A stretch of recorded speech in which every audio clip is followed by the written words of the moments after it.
Welcome back to Live with AI Virtual CES 2022, a series of webcasts featuring exclusive interviews with industry thought leaders on the topics of ADAS and autonomy across a wide range of industries, along with virtual demonstrations of AI's CES Innovation Award-winning Foresight LiDAR, a solid-state and software-centric solution that can optimize and adapt its scan pattern in real time. All of these broadcasts will be airing live across AI social media channels, and then will be archived at a later date on AutoVision News. Joining us now is AEye CEO Blair LaCorte to speak on the evolving business models in OEMs today. Now, LaCorte is an accomplished leader and strategist with a long history of leveraging his change management skills to drive operational alignment and company growth. Prior to AEye, he served as global president of PRG, the world's largest live event technology and services company. He was also CEO of ExoJet, one of the fastest growing aviation companies in history and the largest private charter company in North America. Most recently, he was named as one of the top 100 leaders in transportation and automotive at the International Transportation and Automotive Summit. Here with me today, and always a pleasure to speak with, Blair LaCorte. Blair, welcome to the program today. Thanks, Carl. Listen, if you could actually, every morning give me that little speech, it would, would improve my self-esteem. Would you like me to do that over voicemail? Because I can certainly do that on voicemail, or, I would be happy to. It's nice to see you as well in the morning. So yes, thanks. I'd rather be in Vegas with you, but I think this is, a sign of the times, and I appreciate you rallying to make this work. Absolutely. And I also read in your bio, along with the top 100 executives, that you're also an astronaut in training. What is that? I just got to ask. I know our viewers are going to be curious to that. That's true, and I am very gratified that last year, and now it's 2022. We're able to get the Virgin Galactic spaceship we've all been working on for over 15 years. Into space for the first commercial flight, and now I am on the list and getting ready to go. And it's just an exciting time. I mean, it's a great transition. It's the subject we're talking about today. Right. How technology is absolutely changing how transportation works, and how it's going to affect the average man like myself. Right. And this is why I'm looking forward to our conversation, Blair, because you have experience in automotive, you have experience in aerospace. And so I want to kind of put it all together. So let's dive in here to automotive. And you've talked in the past that this traditional practice of consumers going in and trading in their cars every 5 to 7 years or 10 years, that consumers are looking for new features, and automakers are happy to give them new and enticing features. But this is also led to design by software. Here in Detroit, I hear the term software-defined car. So I'd like to get your thoughts on that. What is this idea with new models and software? Why is this important? Well, it actually harkens back to a larger trend in how technology is absorbed into products and services, starting with the fact that most durable goods begin in hardware. And then you continue to advance the hardware to add features and value, to the customer. I mean, at the end of the day, as my dad would say, you're not a partner with someone unless you know how they make money. And in the durable good business, again, you're trying to make a better washing machine, a better airplane, a better car. Sure. And at the end of the day, you start with hardware. How do we make things work? Ultimately, you start to add in software and networking capabilities to add intelligence or services into those durable goods. We've been very fortunate in the automotive business to be a forerunner of technology development. When you take a look at a lot of the hardware developments in cars, they've impacted almost everything that you see every day. I believe we're entering a window where those hardware developments, just as it happened in aviation, when I was running my airline, one of the challenges was, you start to hit the speed of sound. Is it better that a plane can go 0.95 or 0.96 the speed of sound? We started to add in better avionics for safety, and we started to add in features like Wi-Fi so that people could work while they were flying on their private jet. I would use the same analogy here. Okay. The automotive industry, who has been a forerunner in innovation, is now moving to the next level, which is rather than just hardware, they're actually moving to making the hardware smarter, and that means software. Right.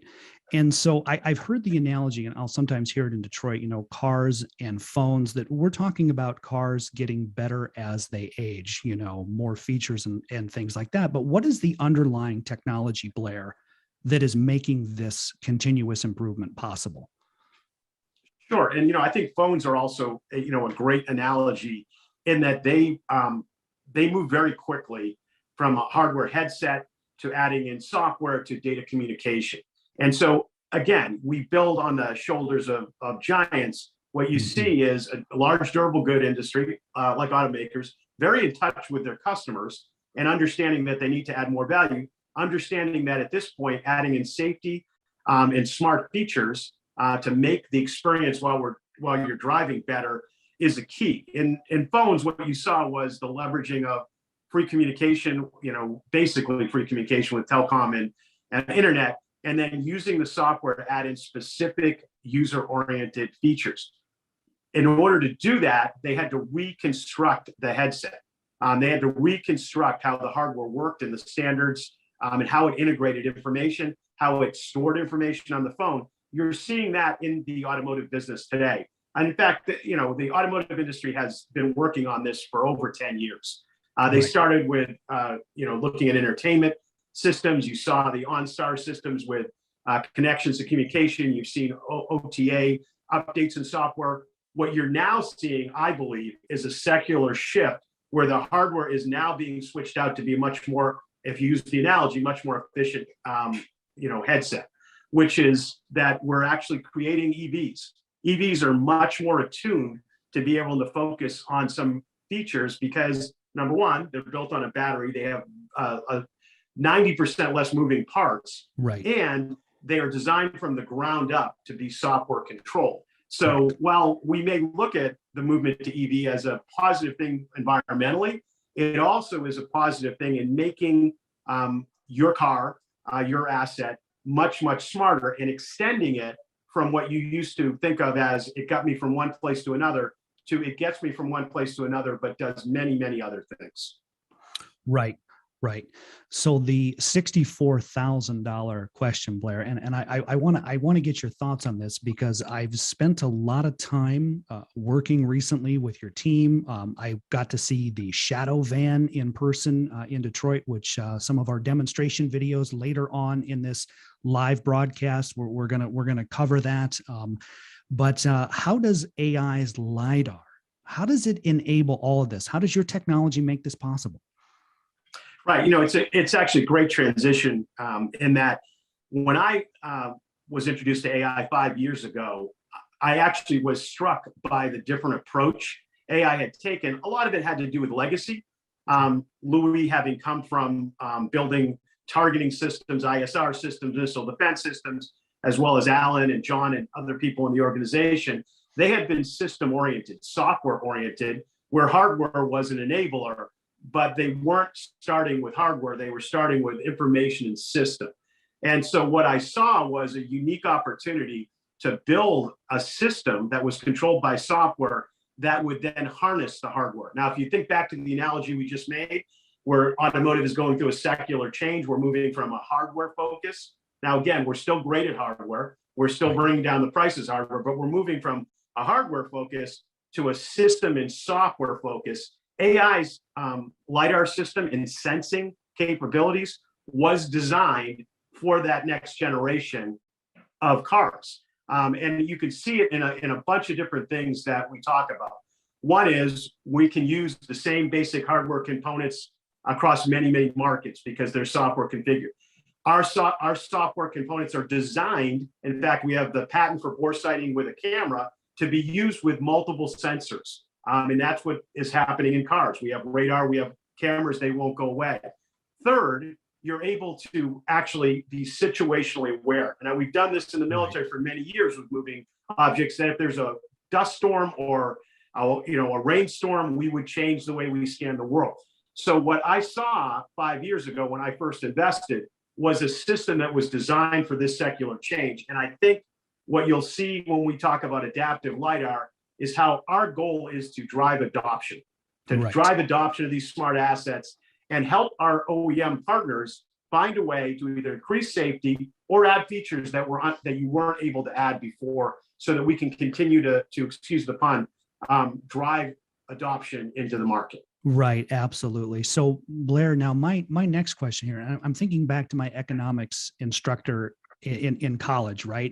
You know, the market always finds a way, and monetization. And in my mind, it seems like there's a way to, with what you're saying, to monetize a car far beyond, you know, what we would traditionally think of today as just the MSRP and the purchase price, and then that's it.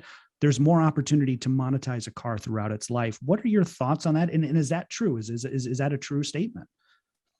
Right. And look, our job today is to enable our partners, to be able to build smarter assets. But I would, if you gave me the opportunity to talk about what I think they will be doing in the future, in essence, when you make an asset smarter, this is another form of IoT.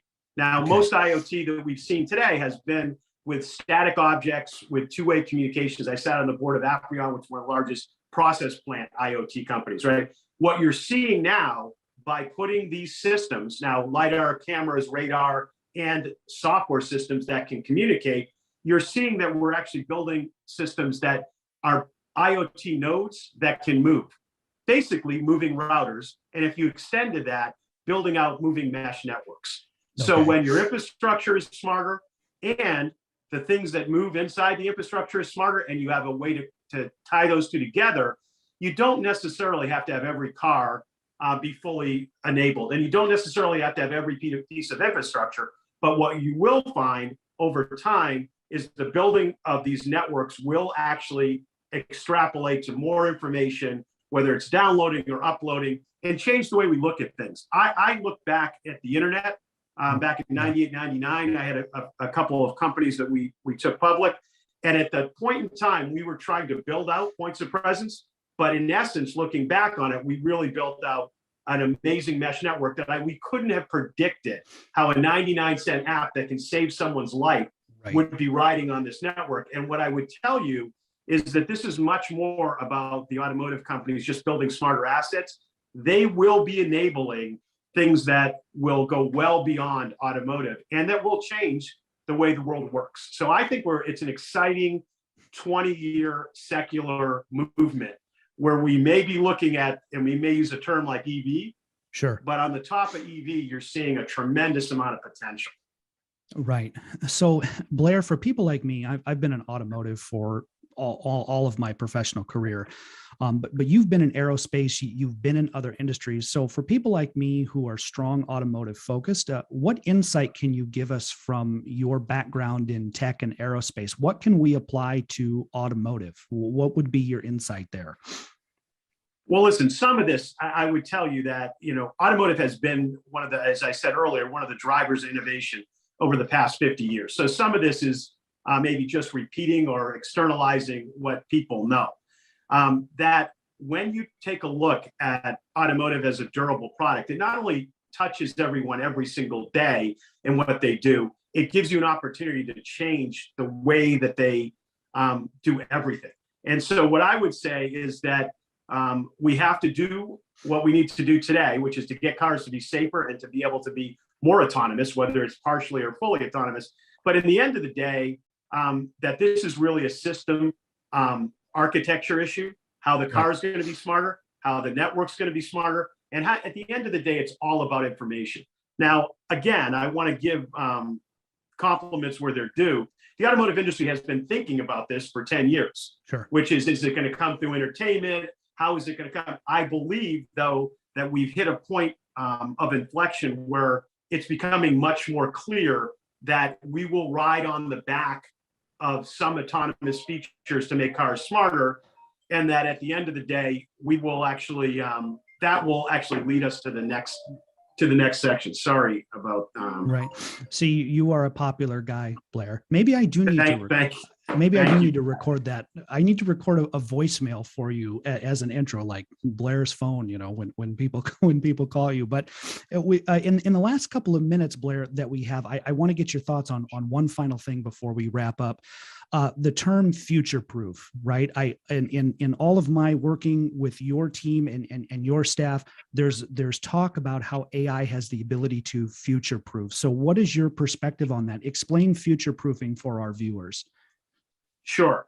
I would say there's three reasons why I would hope that people would engage with us. Number one, we have a superior product that can add value today.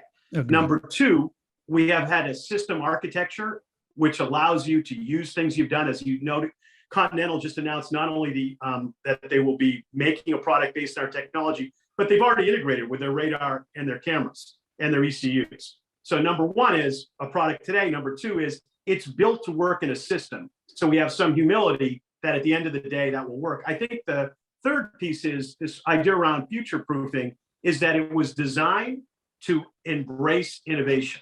So rather than building a fully vertically integrated product that every 18 months you come up with a new product, our assumption is the industry will move very quickly. When I say the industry, not just the OEMs, not just the tier ones, but there's tremendous innovation happening in the tier two and in the software space around AI.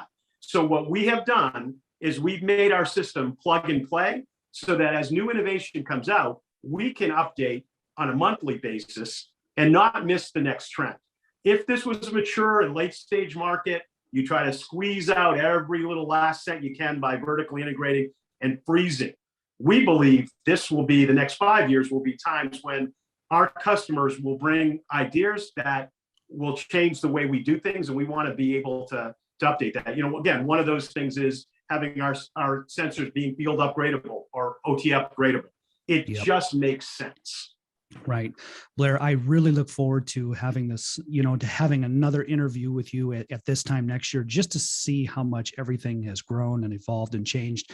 I want to thank you for your time today and for being part of our broadcast series. All right. And listen, thank you very much, Carl. And I think that, the phone just wanted to get in there because we used it as an analogy. So I find that appropriate. It fits with the interview. It fits with the interview.